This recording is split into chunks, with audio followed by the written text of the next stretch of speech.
Two unlucky Russian drone operators take off in an armored truck. Ukraine attacks them with drones.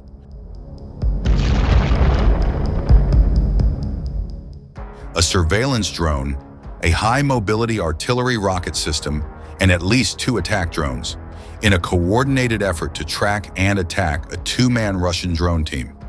Ukraine is fighting to maintain its most important battlefield advantage, its superiority in drones. A major attack on a Russian Orlan drone team, somewhere in Zaporizhzhia Oblast.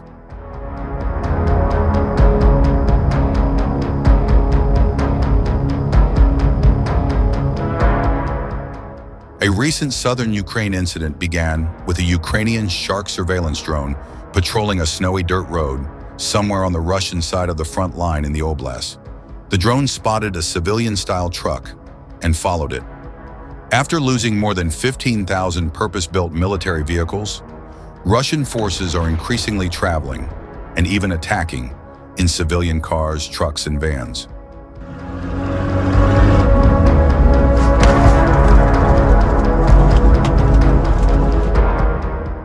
The Ukrainian drone team's curiosity paid off. The Russian truck parked and two Russians got out, carrying an Orlan surveillance drone between them. The Orlan is one of the Russian Armed Forces' primary surveillance drones. Determined to destroy the Orlan and its launch team before the drone could contribute to Russian surveillance of the front lines, the Ukrainian Intelligence Directorate called the Ukrainian Army.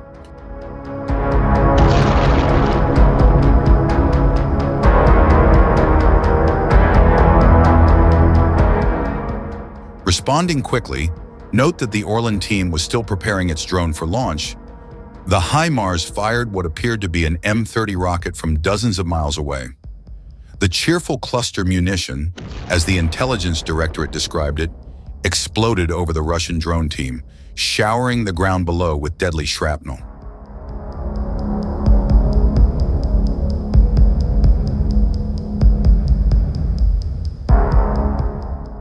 The Russian operators were apparently killed or had fled, as they were nowhere to be found when the next Ukrainian munition, a first-person view drone that exploded, arrived. The FPV flew through the open back door of the truck, blowing the vehicle apart. A second FPV drone slammed into the now-abandoned Orlan. "The battle for freedom continues," the Intelligence Directorate chanted, but the battle was getting tougher for the Ukrainians.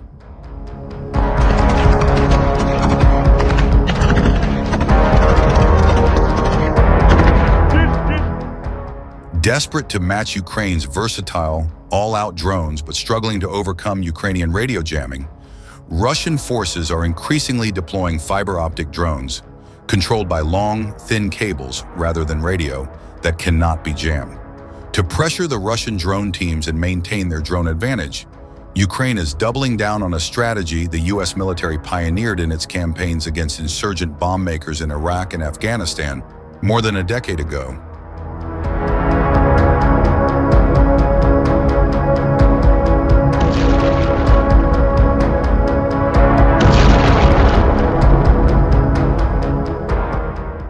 Russia and Ukraine are both building and deploying explosive first-person view drones at a rate of millions per country per year. But Ukraine has maintained its drone advantage for about a year now because it uses effective radio jammers, and Russia doesn't. The jammers block the signals that connect most drones to their operators.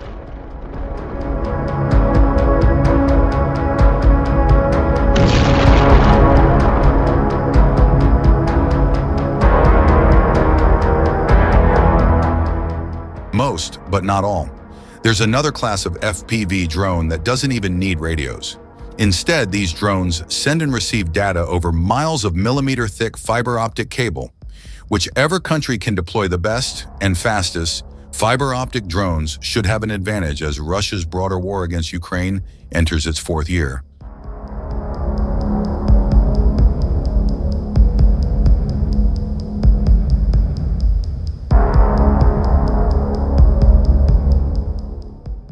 On January 5th, a company of Ukrainian paratroopers attacked the village of Berdyn in Kursk Oblast, western Russia. The Russian garrison met them with a swarm of fiber-optic drones and beat back the assault, littering the snowy fields around Berdyn with the bodies of their shattered paratroopers.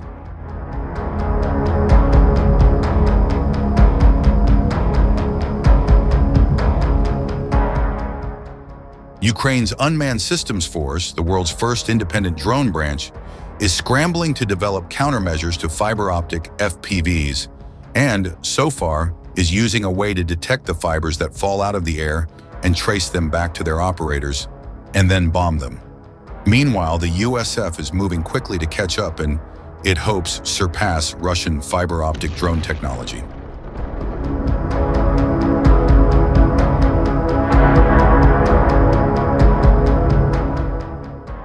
A USF official explained in an official video, "That's 3 generations of technology in just a few months, a breakneck pace of development.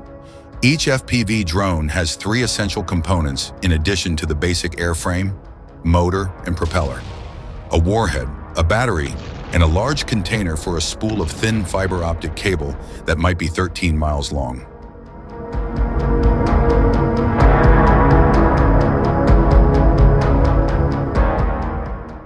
The first generation of Ukrainian FPV drones stacked each element, warhead, battery, and spool, on top of each other in an uneasy heap.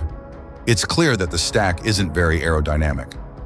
"We were against 3-story drones because of their low energy efficiency," the USF official acknowledged.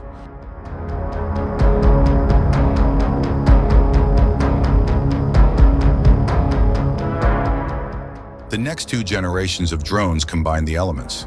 One incorporated the warhead into a coil, the other incorporated the battery into the coil. Both combinations were more aerodynamic than the 3-story drone, but the version with the battery inside was more modular. It was easier to swap in different types of warheads, such as shape-charged warheads optimized for penetrating vehicle armor.